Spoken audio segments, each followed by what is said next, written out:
Саламатсыздарбы, урматтуу төрага, урматтуу кесиптештер, урматтуу Алмаз Акунжанович.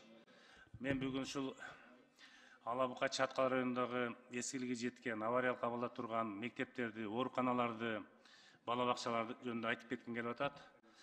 Алмазбек Акунжанович, ушул мен былтыр премьер-министрдин атына кат жазганмын, Акылбек Үсенбековичтин. Жакында да кат жолдодум.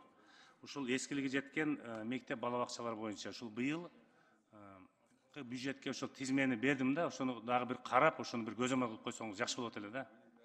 Анан айрыкча ушул Алмаз Акунжанович өзгөчө ушул Ала Бука районундагы Ак Коргон айылындагы Чыңгыз Айтматов атындагы орто мектеп имараты жөнүндө да, буну тез арада ошол тизмеге киргизип салыш керек да, жаңы имарат. Себеби былтыр тизмеге кирген болчу. Неге, кандайдыр бир себептер менен ушул курулбай калды да.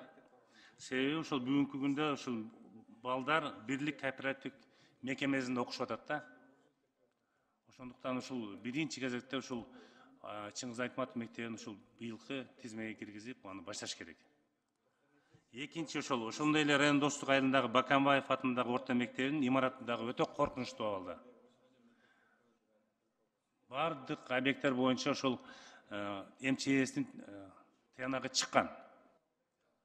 Ошого алдын ала ушул мектептерди сиз көзөмөл кылып, ушул тизмеге быйылкы айрыкча ушул эки мектеп боюнча сиз өкмөттө ушул маселени көтөрүп койсоңуз жакшы болот эле да, Алмаз Акунжанович. Эми азыр айтып атпайбыз, ушу бүгүнкү күндө ошо жаштардын өлкө келечеги билимдүү жана саламаттыгы чың жаштарга эске алсак, анда ушул жөнөткөн каттагы тизмеге кирген мектеп, бала бакча жана ооруканалардын жаңы курулушуна көңүл бурат деген менде ой бар.